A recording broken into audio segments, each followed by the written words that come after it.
October 14, 1962, Soviet nuclear missiles aim at America from Cuba.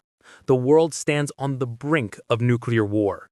But circling 50,000 feet above the Caribbean is something impossible. A flying aircraft carrier the size of the Empire State Building, the CL-1201. A nuclear-powered monster that shouldn't exist for another decade. What happens when humanity's most ambitious aircraft enters its darkest hour?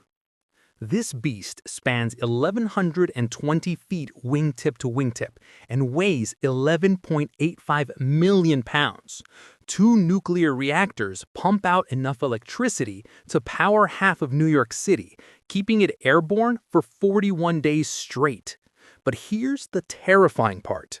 22 F-4 Phantom jets hide in its belly, ready to launch mid-flight. It's not just an aircraft, it's a flying Death Star. 9 a.m. Soviet radar operators detect something massive approaching Cuba. The contact is bigger than anything in their manuals, moving at 650 miles per hour at impossible altitude. Colonel Viktor Petrov scrambles 8 MiG-21s, convinced the Americans have deployed some experimental bomber. The MiGs climb desperately to 45,000 feet, their absolute limit. They're still 5,000 feet below their target when the trap springs. 22 Phantoms drop from the flying fortress like deadly rain. Soviet pilots have never seen fighters launching from a mothership in the clouds. Lieutenant Yuri Volkov watches his wingman simply explode. No warning, just scattered metal falling toward the jungle. Within minutes, 6 Soviet fighters are smoking craters.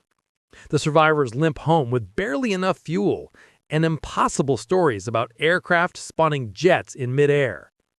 But the CL-1201 isn't finished. Its cameras photograph every missile site, while electronic warfare pods intercept Moscow's most secret communications. When Khrushchev tries to contact Havana, Washington reads his messages first. 2 p.m.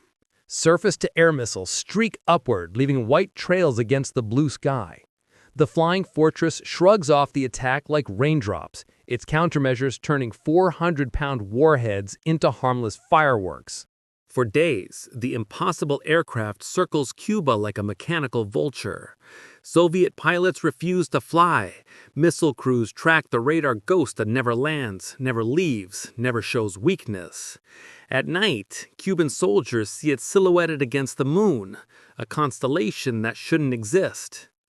Khrushchev faces the unthinkable. Every Soviet secret is exposed, every movement tracked, every defense neutralized by an aircraft immune to their most advanced weapons. On October 22nd, rather than admit Soviet impotence to the world, he quietly begins removing missiles from Cuba. The Cuban Missile Crisis ends not with diplomacy, but with one impossible machine rewriting the rules of war.